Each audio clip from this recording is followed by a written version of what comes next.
meus senhores, nas últimas oportunidades que nós vimos Mateus, lá no início de maio, faz tempo, glória a Deus.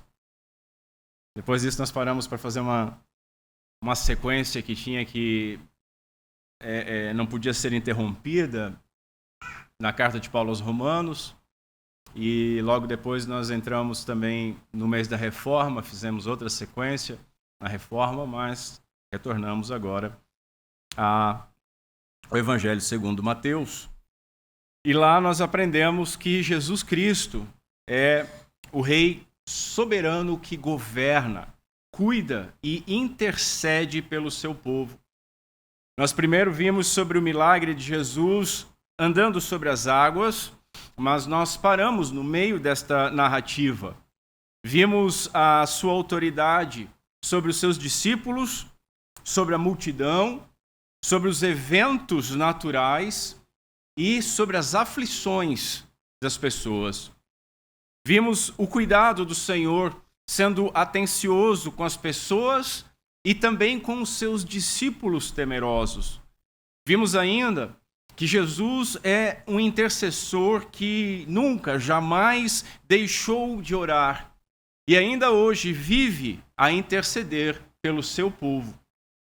Depois eu fiz um parêntese nessa história, lembrando que todos os milagres do nosso Senhor Jesus Cristo, eles têm também a intenção de ensinar algo, de ser algo parabólico, de ser uma parábola, onde nós conhecemos, eu apresentei para os irmãos, algo que os irmãos já conhecem nos seus próprios lares, talvez veem nos seus próprios espelhos, o Senhor Pequena Fé. Nós aprendemos alguma coisa sobre eles, vimos que a fé deste homem, Senhor Pequena Fé, fraquejou porque ele havia perdido a perspectiva correta, tanto nas circunstâncias temporais, Pedro na tempestade, quanto nas espirituais.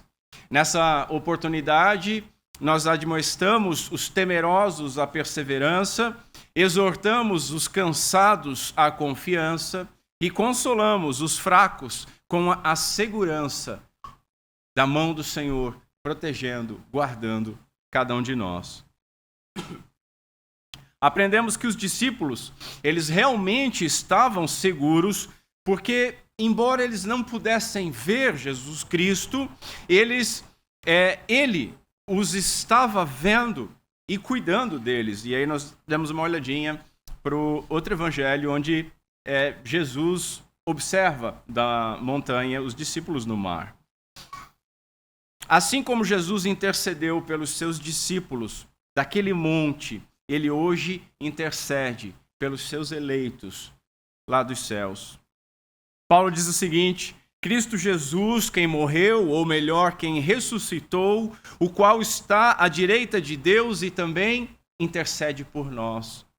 Romanos capítulo 8. Hebreus vai dizer o seguinte: por isso também pode salvar totalmente os que por ele se aproximam de Deus, vivendo sempre para interceder por eles. Que temeremos? Que nos afligirá? Se nós crermos que Cristo não apenas nos salvou, mas intercede por nós diante do Pai. Isso transforma o nosso medo em esperança, em segurança e em confiança. Nós precisamos aprender, meus irmãos, a confiar no Senhor. O grande evangelista Robert Murray McCheyne, ele disse o seguinte: se eu pudesse ouvir Cristo orando por mim em um quarto ao lado, eu não temeria milhões de inimigos. Contudo, a distância não faz qualquer diferença. Ele está orando por mim. Nós não andamos por fé, por vistas, mas por fé. Nós não precisamos ouvir, precisamos crer. Vamos então retornar ao texto e vamos ler o Evangelho de Jesus Cristo, segundo Mateus, capítulo 14, a partir do verso 22 onde a santa palavra do Senhor nos diz o seguinte: logo em seguida, Jesus mandou os seus discípulos embarcar e que fossem adiante dele para o outro lado, enquanto ele despedia as multidões. Tendo despedido as multidões, subiu ao monte para orar em particular. Ao anoitecer, ele estava ali sozinho. Enquanto isso, o barco já estava bem longe da terra e era fustigado, sacudido pelas ondas, pois o vento era contrário. De madrugada, na quarta vigília da noite, Jesus dirigiu-se até eles andando sobre o mar. Quando os discípulos o viram andando sobre o mar, ficaram apavorados e gritaram: "É um fantasma!" E tomados de medo, gritavam. Mas imediatamente Jesus lhes disse: "Tende bom ânimo, tenham coragem, eu sou, não tenham medo." Pedro respondeu-lhe dizendo: "Senhor, se és tu, manda-me ir por cima das águas até onde estás." Jesus disse: "Vem." Pedro, descendo do barco, andou sobre as águas para ir ao encontro de Jesus. Mas, vendo e sentindo o vento forte, teve medo. E, começando a afundar, gritou, dizendo: "Senhor, salva-me." Imediatamente, Jesus, estendendo a mão, o segurou e disse: "Homem de pequena fé, por que duvidaste?" Quando eles subiram no barco, o vento cessou. Então aqueles que estavam no barco vieram e adoraram a Jesus, dizendo: "Verdadeiramente és o Filho de Deus." Estando já no outro lado, chegaram à terra de Genezaré. Quando as pessoas daquela terra o reconheceram, mandaram avisar em todos aqueles arredores e lhe trouxeram todos os enfermos. E pediam-lhe que ao menos pudessem tocar na borda da sua roupa. E todos os que tocavam nela ficaram curados. Até aqui, meus irmãos. Vamos ao Senhor em oração, mais uma vez. Curve sua cabeça comigo.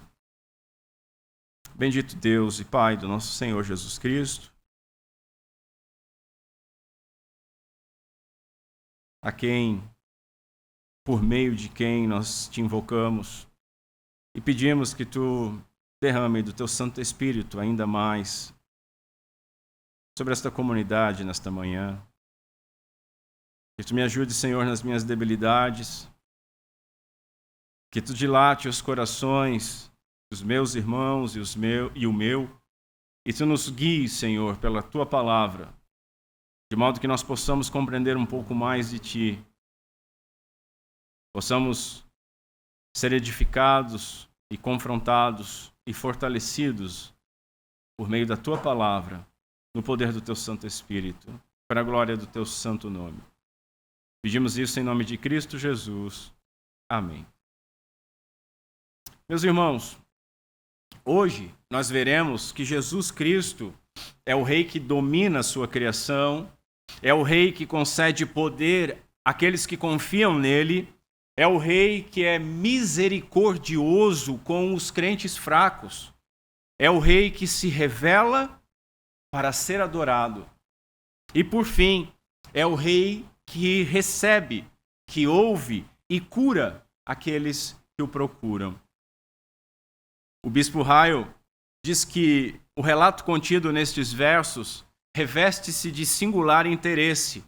O milagre aqui registrado demonstra o caráter de Jesus Cristo quanto ao seu povo, o poder e misericórdia do Senhor Jesus e a mistura de fé e incredulidade que caracteriza até os seus melhores discípulos são maravilhosamente ilustrados aqui.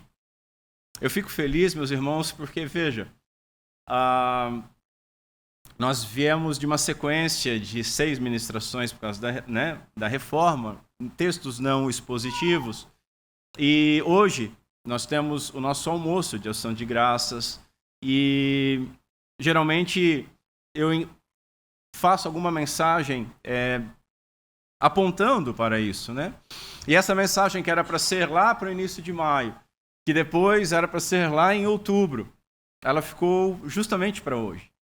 E quando estava estudando eu vi que ela vai nos dar grandes razões para nós fazermos ações de graça, não somente hoje, nesse dia do Senhor especial, mas diariamente, porque o nosso Deus é digno de toda honra, toda glória, todo louvor dos seus filhos, seus servos, sua esposa. Vejamos então o rei que domina a sua criação. Vamos lembrar desse contexto. Essa mensagem de hoje basicamente vai ser um panorama de muita coisa que nós vimos, né? Então, lembrando do contexto, os irmãos lembram, Jesus ordenou os seus discípulos irem à frente dele de barco para o outro lado do mar, enquanto ele se retirou para orar sozinho. Mas uma tempestade atingiu o barco e os discípulos, então, eles não conseguiram atravessar para outra margem. Jesus vai até eles, vai sobre as águas. E eles, a gente não está acostumado a ver alguém andando sobre as águas, eles, muito menos. Eles assustados e cansados, imaginem uma noite inteira lutando contra ondas, contra vento, sem conseguir avançar. Eles pensaram que Jesus fosse um fantasma, alguma coisa nesse sentido. E Jesus diz a eles: tem de bom ânimo, eu sou. Nós até falamos, na maioria das Bíblias está sou eu, mas a ordem, até no grego, e o apontamento aqui que o Senhor está fazendo é ao eu sou. Eu sou o Senhor, eu sou Deus, eu sou aquele que foi prometido em todo o Antigo Testamento. E aí ele diz: eu sou, não tenham medo. Somente Mateus registrou o pedido de Pedro para ir até Jesus. E nós vimos que Pedro ele não se lança numa aventura, ele foi autorizado pelo Senhor Jesus. E ele então vai, mas logo ele esquece do tem bom ânimo, começa a ficar com medo de novo e começa a afundar, gritando pelo socorro do Senhor, que o resgatou. Nós aprendemos que obedecer a Deus, meus irmãos, não nos isenta de aflições. Há muitas pessoas hoje dizendo coisas estranhas a respeito disso, que faz com que os crentes fiquem desanimados, porque mesmo estando obedecendo, as aflições chegam, esbofeteiam a gente, e a gente, poxa, mas eu estou fazendo tudo certo. Não isenta, de maneira alguma. E que aprendemos também que a aparente demora do socorro do Senhor, e veja, aparente, porque o tempo do Senhor é perfeito. Essa aparente demora não significa abandono, não significa que Deus virou as costas para nós. Jesus é o Rei soberano que tem total autoridade sobre os eventos naturais, sobre as pessoas e sobre as nossas aflições, as aflições que nós passamos. O Rei domina toda a sua criação. De que forma? Primeiro, andando sobre as águas. Esse milagre, meus irmãos, ele nos ensina sobre o absoluto domínio que o Senhor Jesus Cristo tem sobre todas as coisas criadas. Todos os elementos da criação estão sob o seu controle. Todos. Você é uma criatura? Você está sob o controle de Deus. As tempestades que te atingem estão sob o controle de Deus. Satanás se levantou sobre a sua vida. Satanás é uma criatura e está sob o controle de Deus. Sobre todas as coisas criadas. Ele andou sobre o mar. Os discípulos, eles precisavam de socorro. E note, o Senhor fez o seu próprio caminho. E isso é maravilhoso. Porque quando nós oramos, quando nós temos uma dificuldade, nós já pautamos o que o Senhor tem que fazer. Como Deus Todo-Poderoso deve agir. O que nós esperamos que Ele faça. Não é verdade? E quando as coisas não vêm desta forma, a gente fica meio ressabiado. Mas note, o Senhor fez o seu próprio caminho. Um caminho completamente inesperado. As ondas estavam ameaçando os discípulos, mas foi exatamente por cima delas que o Senhor veio. Por cima das ondas que o socorro veio. Por cima daquilo que estava afligindo eles naquele momento, que o Senhor veio caminhando.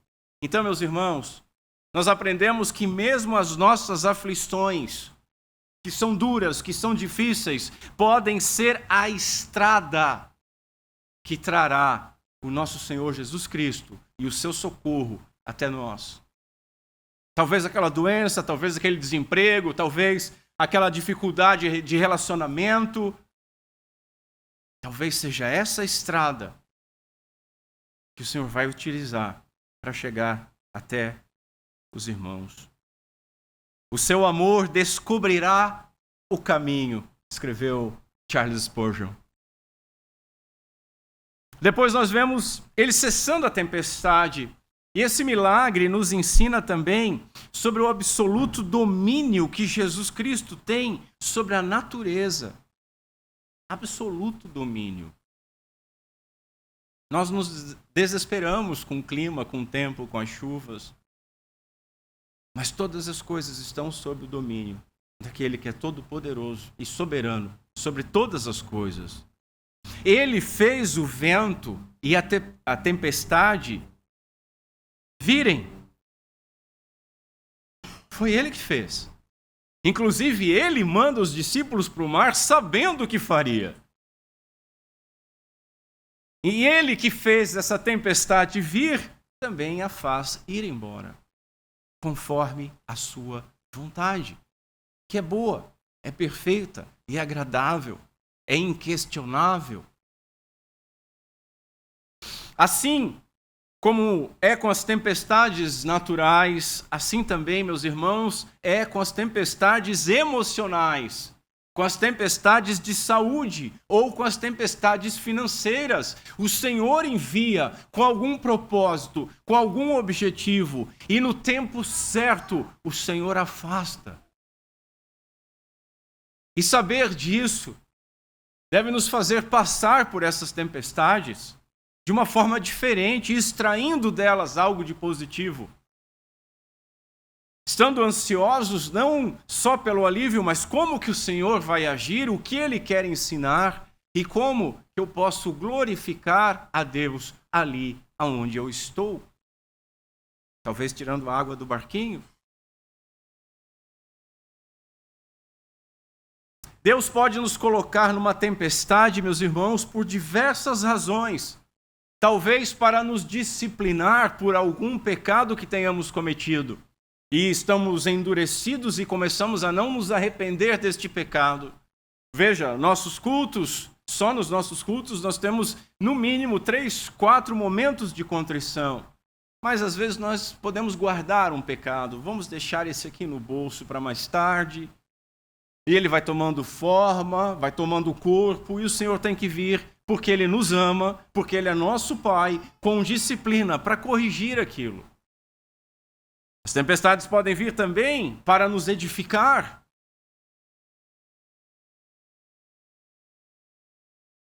Ou para nos fazer crescer, para nos preparar talvez para algo maior.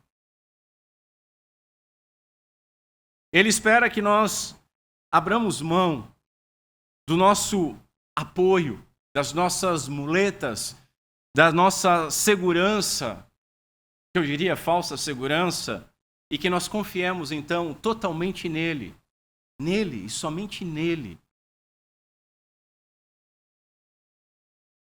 É desviando os nossos olhos, irmãos, da tempestade e focando em Cristo, que nós o encontraremos no meio das aflições, talvez já vindo em nossa direção, e ali mesmo nós devemos adorá-lo, no meio da aflição. O movimento de Pedro foi exatamente o contrário, por isso afundou. Estufou o peitinho, botou o pé na água, começou a andar, estava tudo bem. Mas ele tira os olhos do Senhor e olha para a dificuldade. Não é um retrato vívido do que nós fazemos, irmãos? Nós Viemos domingo para a igreja e, veja, eu não vou nem falar que você deveria orar e ler a Bíblia diariamente, mas eu não vou constrangê-los tanto assim. Eu sei que todos fazem isso. Mas você vem para a igreja, é exortado, é edificado, é consolado, sai daqui vibrante, sai daqui pronto para uma batalha espiritual, sai daqui pronto para a guerra. Na escada você trupica e você já olha para o pé que machucou, ou você olha para o carro que deu alguma coisa, ou você olha para o horário que está tarde, o seu almoço foi prejudicado, e a aflição já se avoluma com uma tempestade que toda aquela sua fé vai embora e você começa a afundar. Às vezes nós afundamos ainda nos corredores da igreja.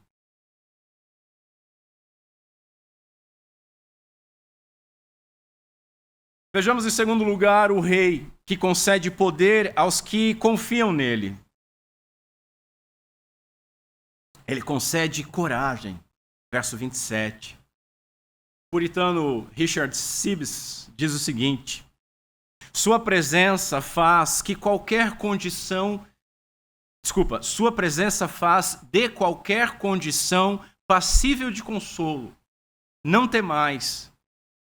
Diz ele aos discípulos, quando eles ficaram com medo, como se eles tivessem visto um fantasma. E ele diz, eu sou, como se não houvesse causa alguma de pavor aonde ele estivesse presente. Será que nós cremos nisso? Que não há causa alguma de pavor aonde o Senhor está presente? Talvez você diga sim, claro. Onde o Senhor estiver presente, não há causa alguma de pavor. Se eu tivesse visto Jesus, eu jamais teria duvidado.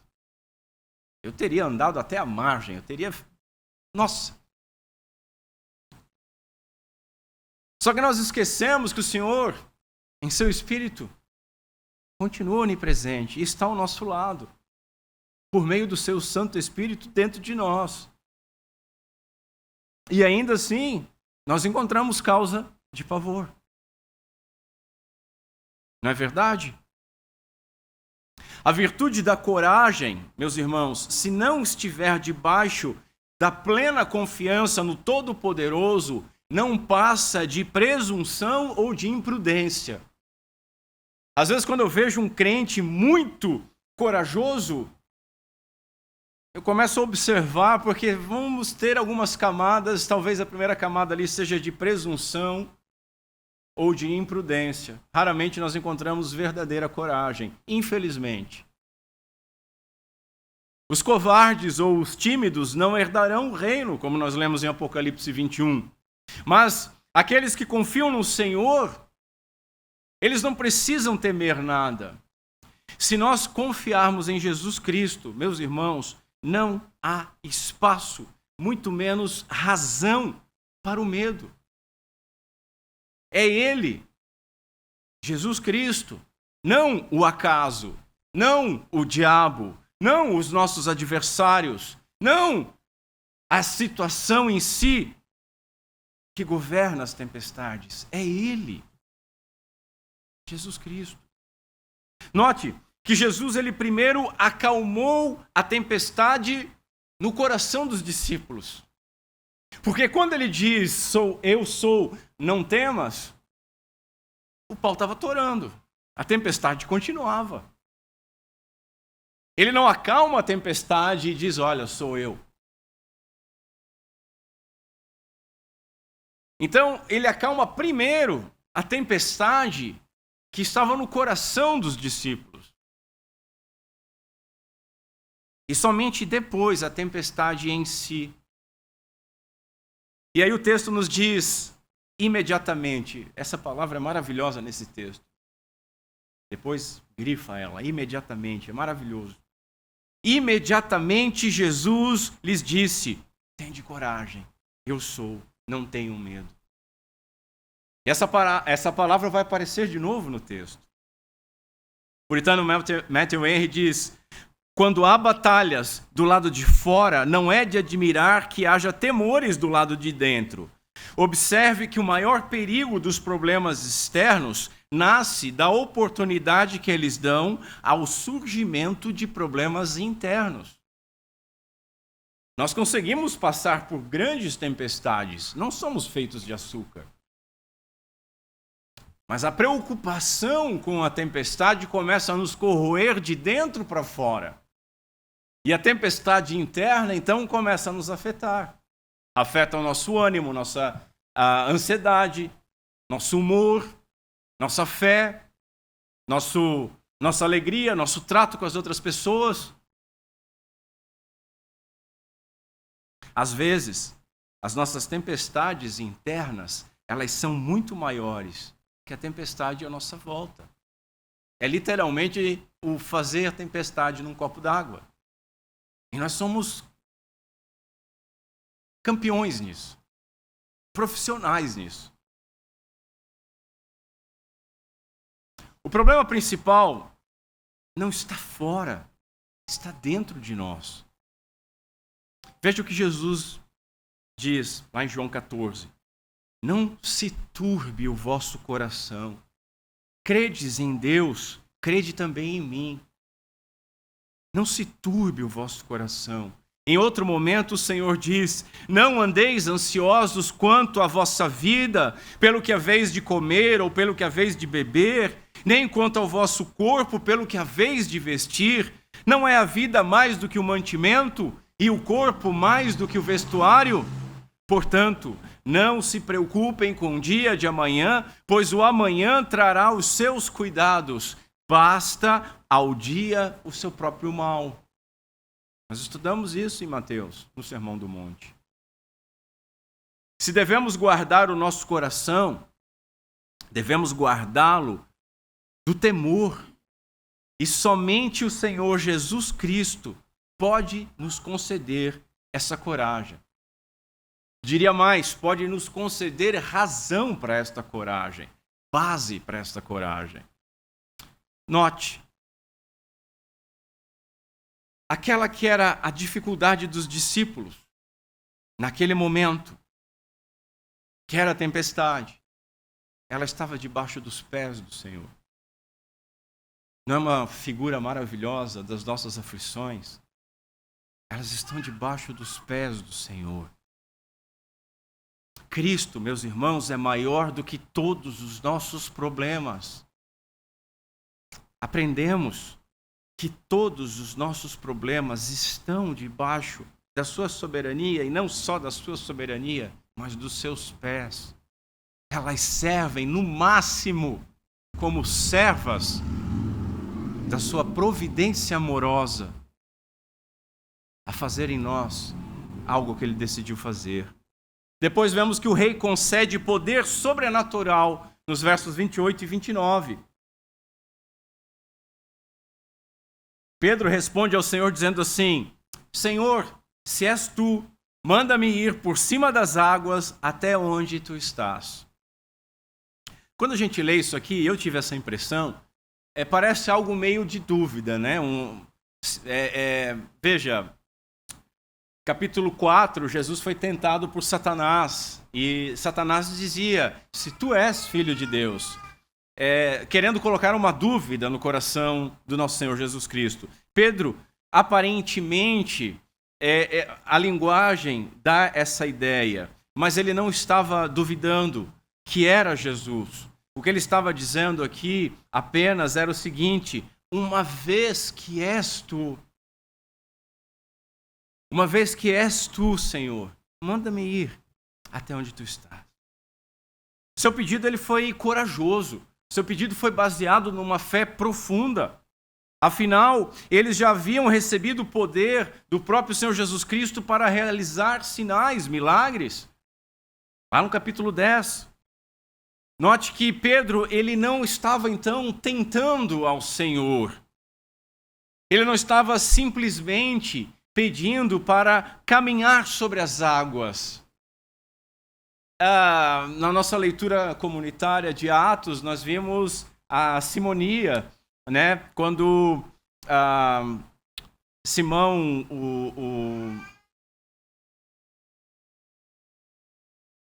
mágico, obrigado. Simão o mágico, sabia que tinha um termo junto. Ele vê os discípulos orando e o poder do Espírito Santo, e ele oferece dinheiro. Eu quero esse poder também.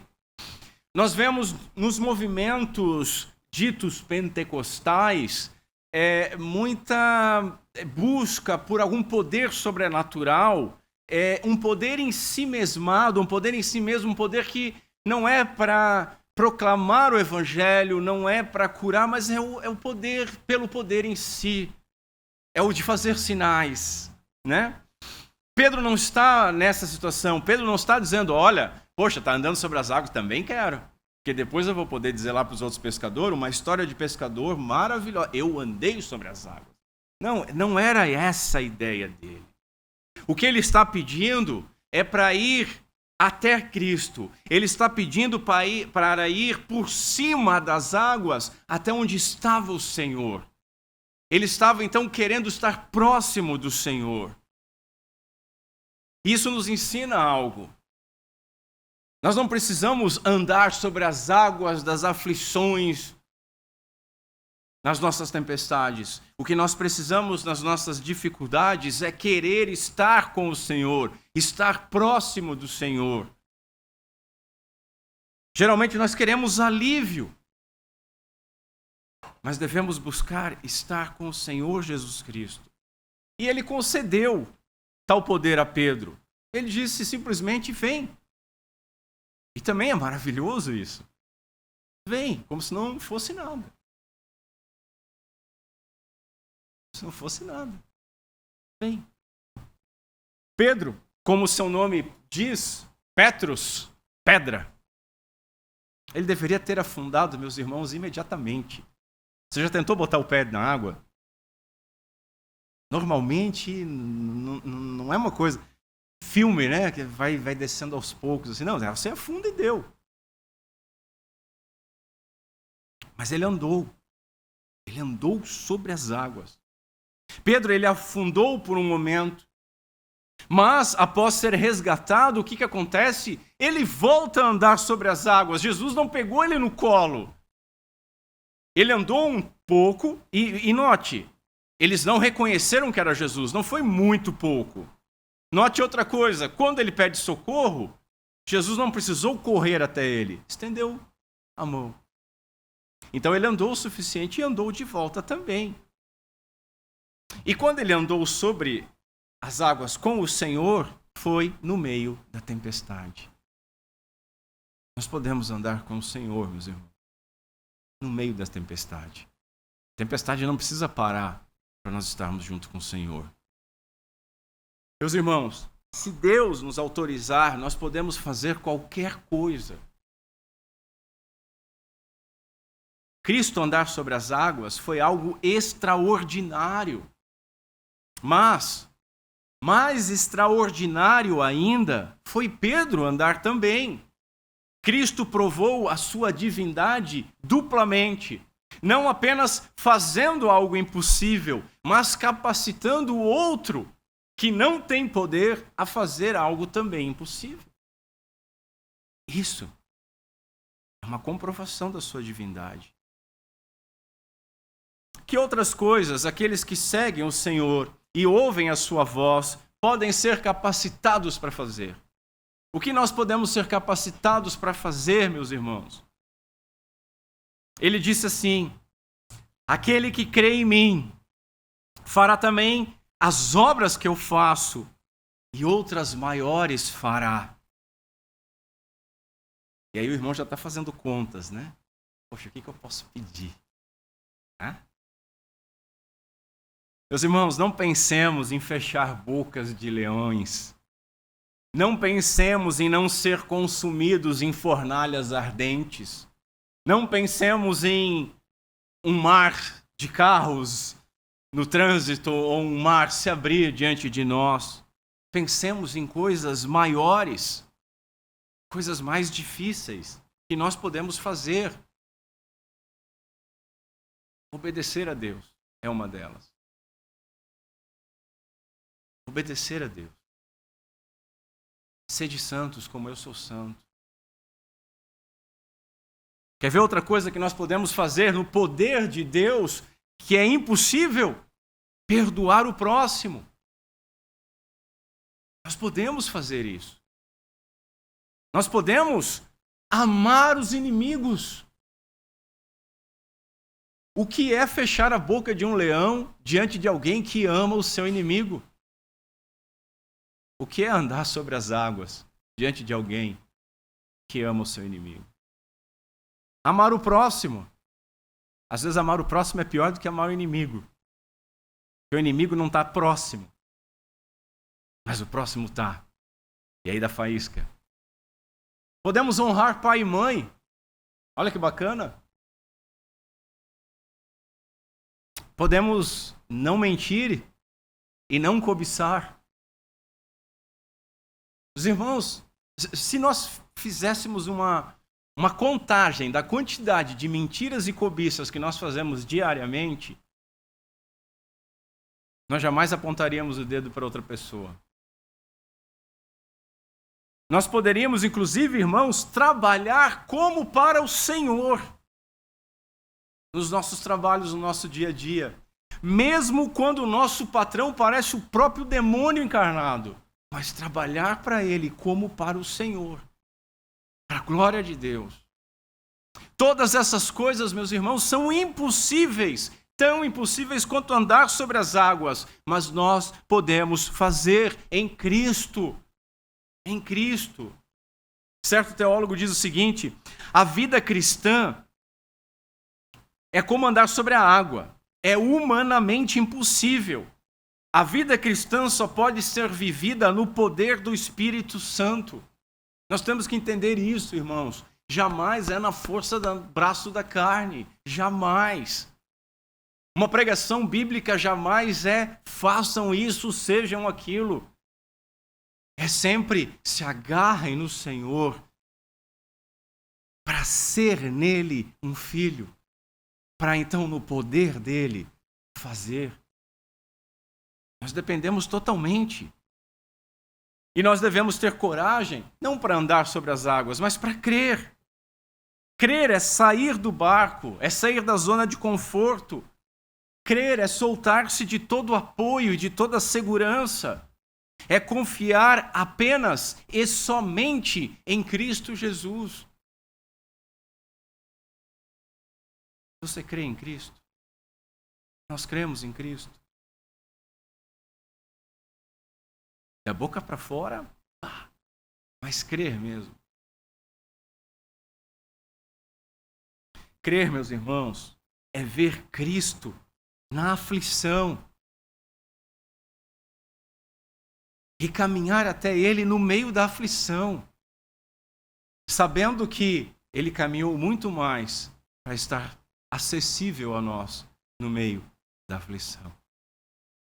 Terceiro, vemos o Rei que concede salvação no verso 31.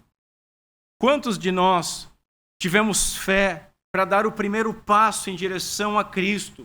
Quantos de nós caminhamos um pouco ou caminhamos um pouco mais, mas logo afundamos? Fizemos resoluções, tomamos decisões, afirmamos coisas, oramos coisas, prometemos coisas, fizemos votos de tolo e rapidamente afundamos.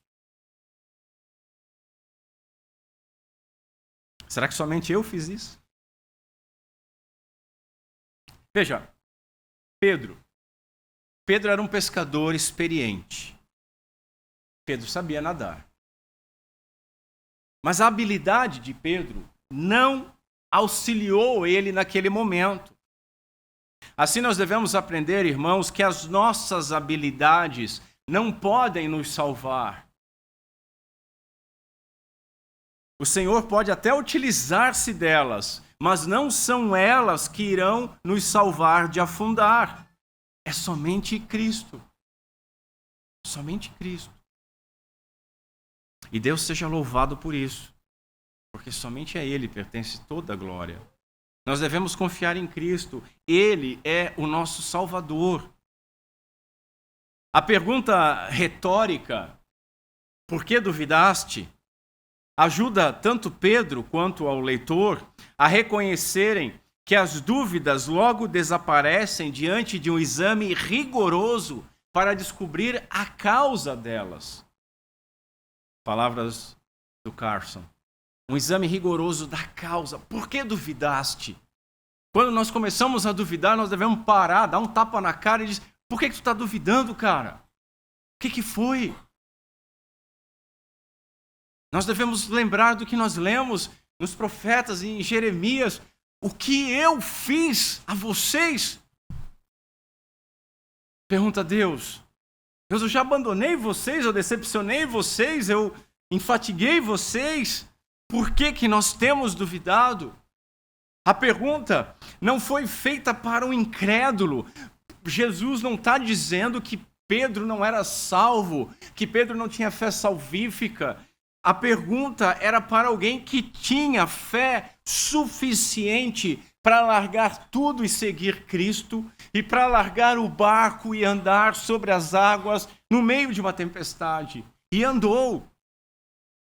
Então a pergunta é para alguém que tem mais fé do que nós. Mas essa pergunta vale também para nós. Por que duvidaste? Às vezes nós temos fé para andar sobre as águas, mas não temos fé para enfrentar uma tempestade. E devemos aprender, meus irmãos, que a maior fé sempre vai estar misturada com dúvidas. Por isso que nós devemos vigiar constantemente e orar constantemente, para que constantemente estejamos dependentes do Senhor.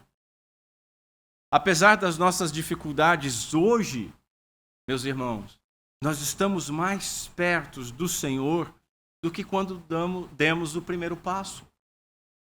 Estamos mais perto. Assim como Pedro estava mais perto do Senhor. Devemos lembrar que aquele que nos capacitou a dar o primeiro passo, ele nos capacitará até terminar a sua obra em nós, até o dia de Cristo Jesus. Ele não abandona. Na Bíblia você não vê assim aquele selinho embaixo, Governo Federal do Brasil. O Brasil é um cemitério de obras inacabadas, né? Não tem obra inacabada de Deus. Ele leva tudo a termo. Assim como Pedro, nós devemos pedir socorro ao Senhor. Logo que vejamos que estamos começando a afundar. Não quando nós já estivermos afundando. Não quando já estivermos nos afogando. Mas no começo. No começo. Terceiro, vejamos que o rei é misericordioso com os crentes fracos. E como que ele é misericordioso? Primeiro, em ouvir o seu clamor. Verso 30. Essa oração de Pedro aqui é maravilhosa. Uma oração breve, mas completa. Completíssima.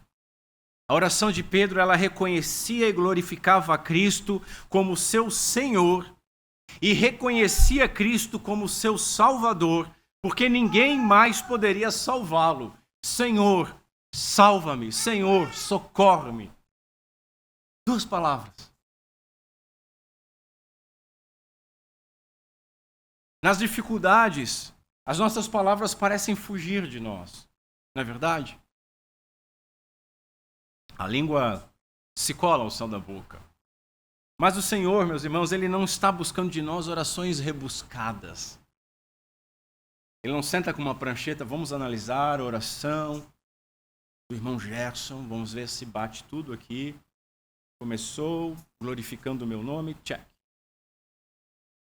Continuou confessando pecados, check. Ah, puxa, bateu na trave. Não cumpriu. Não, o Senhor não quer isso, meus irmãos. Ele não está buscando. Pedro, imagina Pedro ali naquele momento. Ó, Deus de Abraão, de Isaac e de Jacó, Filho de Deus encarnado.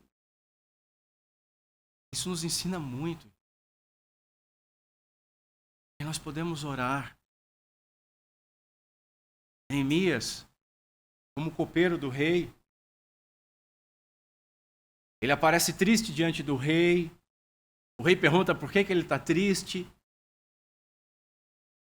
E aí ele vai dizer, antes de ele dizer, eu orei. Entre a pergunta do rei e a resposta de um copeiro que não dava para ficar pensando, ele orou. É aquilo que Spurgeon chama de pequenas setas lançadas ao céu, orações breves. E Spurgeon dá uma lição maravilhosa. Ele diz que nós devemos orar durante todo o dia assim. E aqueles que oram durante todo o dia assim, quando chegam à noite, não ficam 1 hora, 2 horas orando. Às vezes, se nós temos muito tempo de oração no momento, é porque o resto do tempo nós esquecemos de Deus. Sabe quando a gente encontra um amigo que está muito tempo sem falar com ele? Tem muita conversa para colocar em dia, mas Cristo está conosco o tempo inteiro. E Pedro entendeu isso. Deus está buscando de nós orações sinceras, nascidas de corações sinceros. Então imitemos essa oração clamando com fé: Senhor, salva-me. Pedro, ele não podia mais chegar a Cristo por cima das águas, mas ele sabia como chegar pela oração. E nós sempre temos esse acesso. É isso que nós precisamos aprender, crer e agir, fazer. Nós temos um único mediador com o Pai. Nós temos um novo e vivo caminho. É possível que Pedro tenha se recordado desse incidente quando ele escreve lá na sua primeira carta, no capítulo 3, o seguinte: porque os olhos do Senhor repousam sobre os justos e os seus ouvidos estão abertos às suas súplicas. Que maravilhoso! Pedro escreve isso com larga experiência. E nós devemos nos apropriar disso. Os seus olhos repousam sobre os justos. Fomos justificados. Seus ouvidos estão abertos às nossas súplicas. O Senhor permitiu que Pedro andasse sobre as águas para ensiná-lo. Ensinar o quê? Primeiro, para conhecer o poder de Cristo. E segundo, permitiu que Pedro afundasse para ele conhecer a sua própria fraqueza e dependência de Cristo. Volto com o puritano Sibbes, que diz: a consciência da fraqueza da igreja a faz desejosa de recostar sobre o seu amado e a se esconder sobre a sua asa. Irmãos, quando estamos fracos é que estamos fortes. Quando entendemos a nossa dependência do Senhor, nós crescemos igual um gigante diante das nossas dificuldades. Inverte o jogo. A dificuldade chega igual um Golias e nós vamos nos colhendo igual Davi. Mas quando entendemos isso, nós olhamos para a dificuldade, é isso? Em nossa humilhação, escreveu Spurgeon, nós estamos muitas vezes mais perto de Cristo do que em nossos períodos mais gloriosos. Você já não viveu isso? Irmãos, nós somos maiores de joelhos. Nós somos mais dignos quando humilhados, pois quando estamos fracos é que nós nos tornamos fortes, escreveu o apóstolo Paulo. Matthew Henry diz que aqueles que podem dizer, eu creio, Senhor, devem dizer, Senhor, ajuda-me a minha incredulidade. Nada exceto o amor irá expulsar o nosso medo. Eu tenho certo receio quando eu vejo as pessoas que têm muita fé. E geralmente as pessoas exibem que têm muita fé. Eu tenho uma fé, não porque é a fé, e fica com aquela bandeira de fé. E eu fico só, Senhor, tomara que essa pessoa não bata com o mindinho do pé em nenhuma quina perto de mim, porque vai cair essa fé toda dela. A maior fé está temperada com incredulidade. Nós devemos sempre reconhecer a nossa fraqueza, porque o Senhor é grande na nossa fraqueza. E sempre estarmos cientes, Senhor, eu creio em Ti, ajuda-me na minha falta de fé. Porque eu não sei o momento que eu vou tirar o olho do Senhor e olhar para a onda e afundar. Depois vemos que o rei é misericordioso com os crentes fracos, salvando eles imediatamente. Verso 31, e essa palavra de novo. Note, o Senhor primeiro segurou Pedro, depois exortou ele. E de novo a palavra, imediatamente Jesus, estendendo a mão, o segurou e disse: homem de pequena fé, por que duvidaste? É maravilhoso essa sequência, irmãos. O socorro do Senhor, ele é imediato. O socorro do Senhor foi antes de censurar Pedro. Antes disso, ele o livrou do perigo. E assim também é conosco. Nós devemos, inclusive, seguir este modelo para com os outros. Não devemos repreender os outros enquanto primeiro não os ajudarmos em suas dificuldades. E nós fazemos exatamente o contrário. Nós vamos até ajudar, mas já vamos dizendo assim, você está assim porque você fez isso, né? Primeiro ajuda. Primeiro socorre. Imediatamente o segurou pela mão. Depois você conversa. Você acha que a pessoa vai ouvir melhor que ela cometeu um erro enquanto ela está no meio do furacão ou depois que ela foi retirada dali? Jesus é todo sabedoria. Além do seu amor em salvar, ele sabe que não adiantava, enquanto Pedro estava afundando, cruzar o braço e dizer, homem de pequena fé, não adianta nada. Agora, depois que ele socorreu, e veja, se ele o segurou, Pedro voltou para sobre as águas. Neste momento, ele estava aberto a ouvir, homem de pequena fé, por que duvidaste? Esse termo, novamente, é maravilhoso. Imediatamente. Irmãos, assim que Pedro clamou, o Senhor o segurou. Jesus não permitiu que Pedro colhesse o fruto da sua incredulidade. Não tenhamos medo de ir ao Salvador. Ele já nos amava quando nós ainda éramos seus inimigos.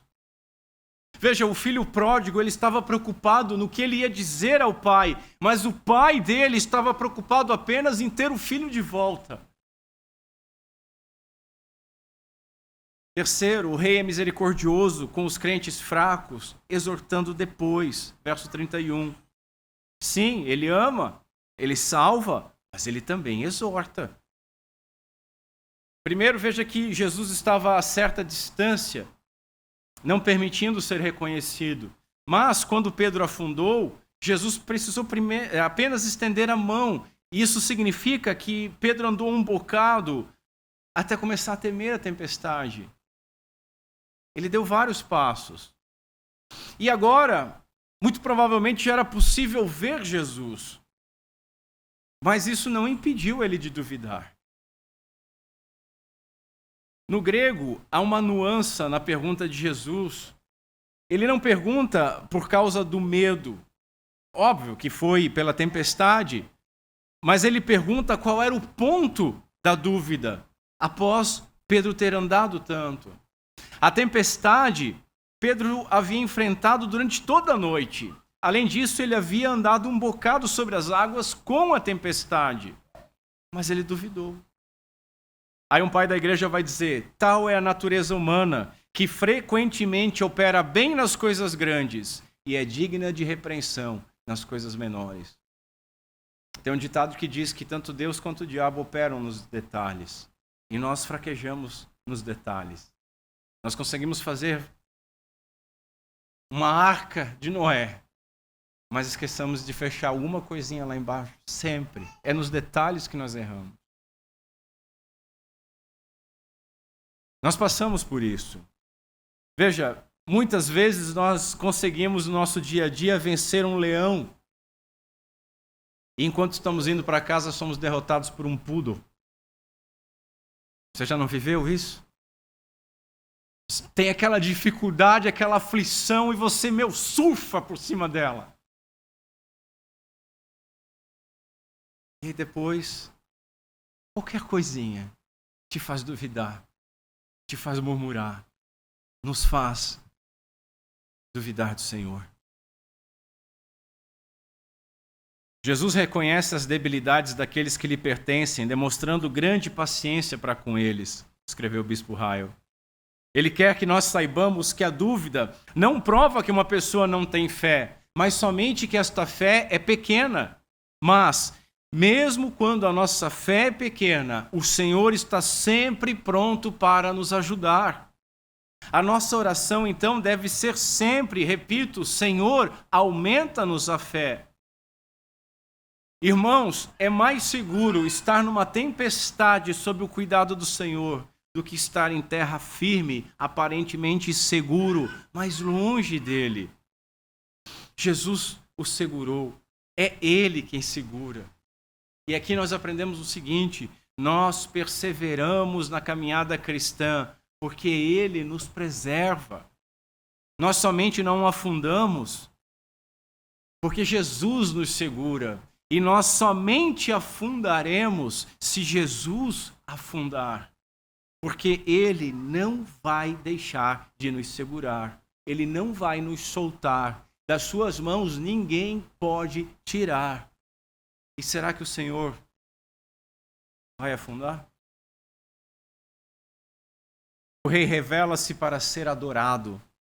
Primeiro, cessando a tempestade, versos 32 e 33. O auge da narrativa não foi o cessar da tempestade, meus irmãos. O auge da narrativa foi o que ela causou. Pedro e os demais discípulos adoraram a Jesus Cristo. Esse é o auge. Estavam convencidos da sua divindade.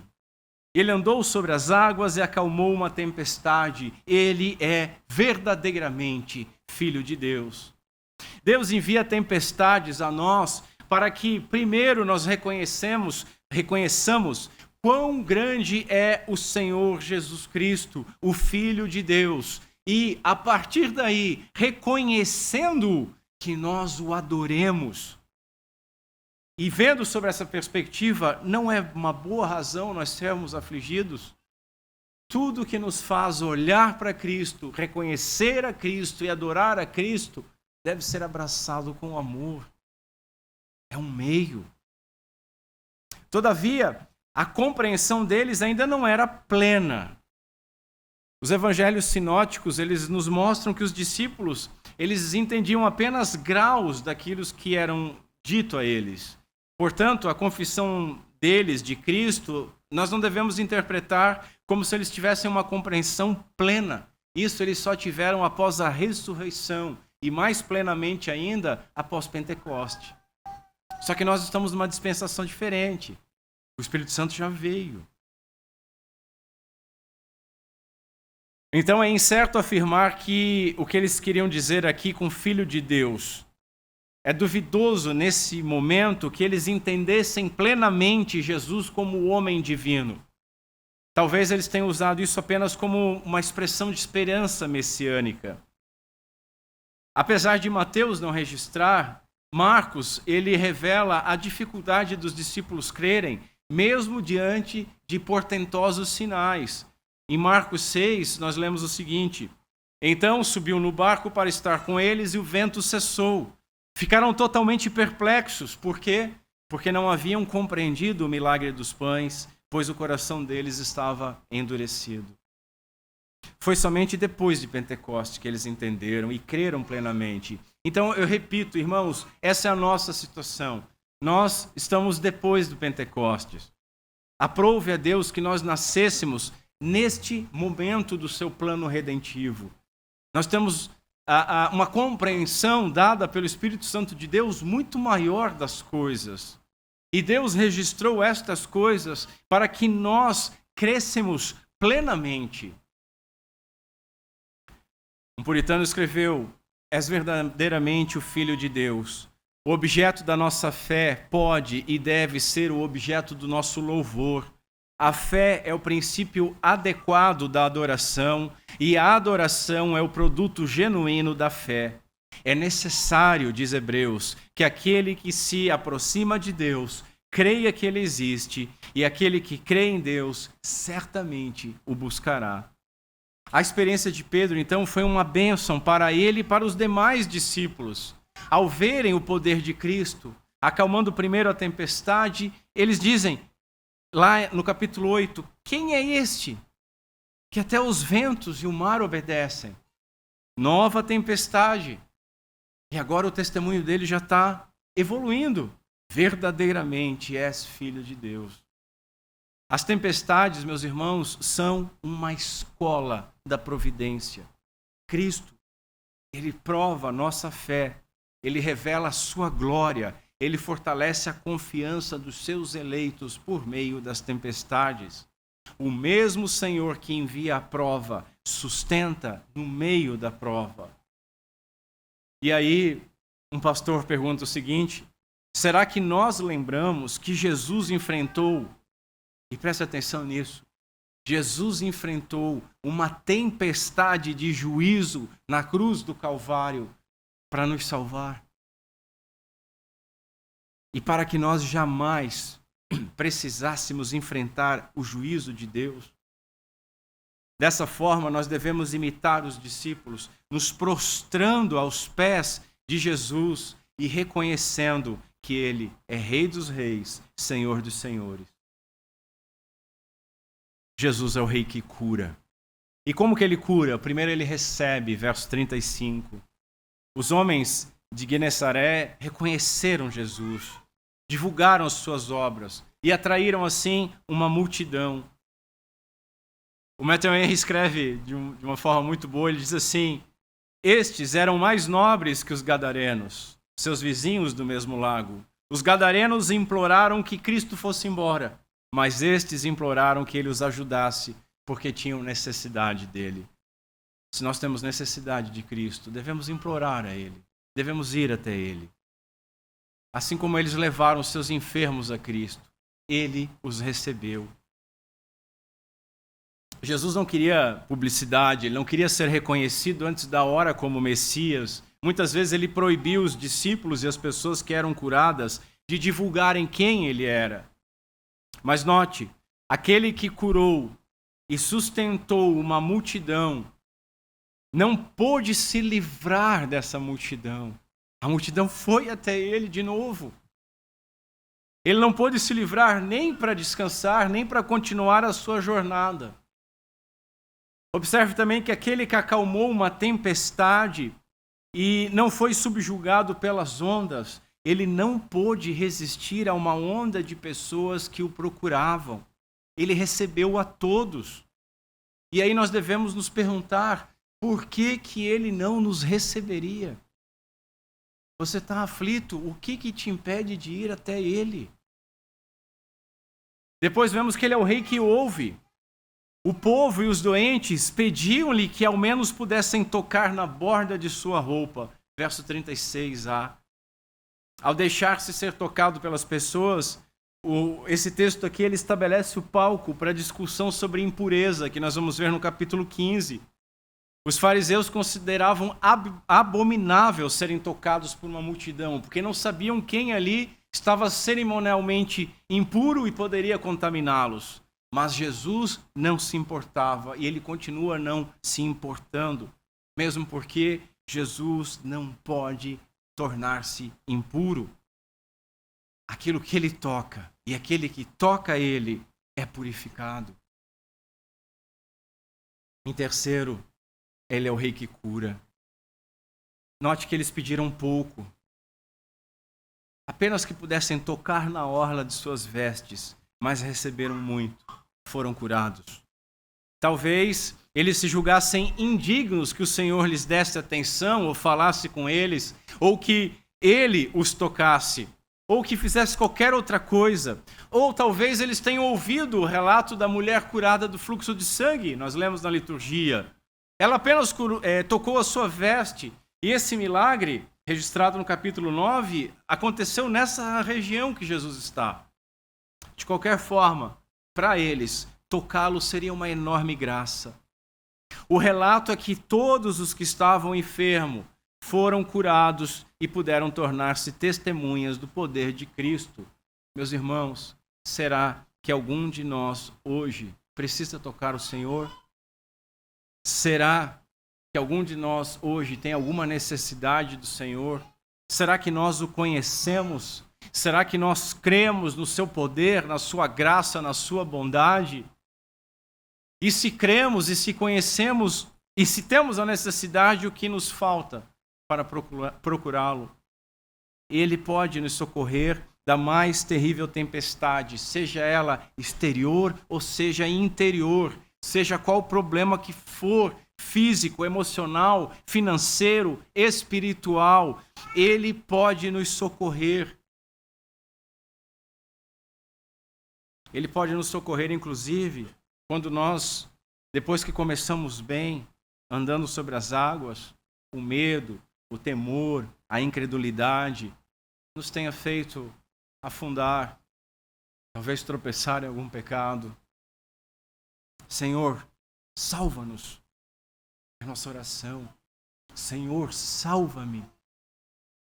Ele pode curar qualquer enfermidade que nós tivermos, mas principalmente a espiritual, o nosso pecado.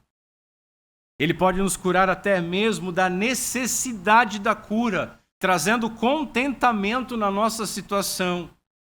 Basta nós crermos, clamarmos, basta nós irmos a Ele.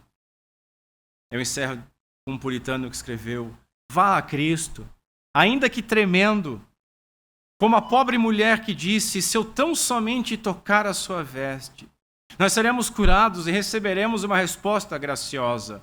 Vamos com confiança a Deus em nossa carne. Ele é carne da nossa carne, osso do nosso osso. Por essa razão, para que nós possamos ir a Ele com segurança. Nunca temas ir a Deus, visto que temos com Ele um tal mediador, que não apenas é o nosso amigo, mas é também nosso irmão e nosso marido. Vamos a Ele. Que Deus tenha misericórdia de nós, por meio de Cristo Jesus. Amém.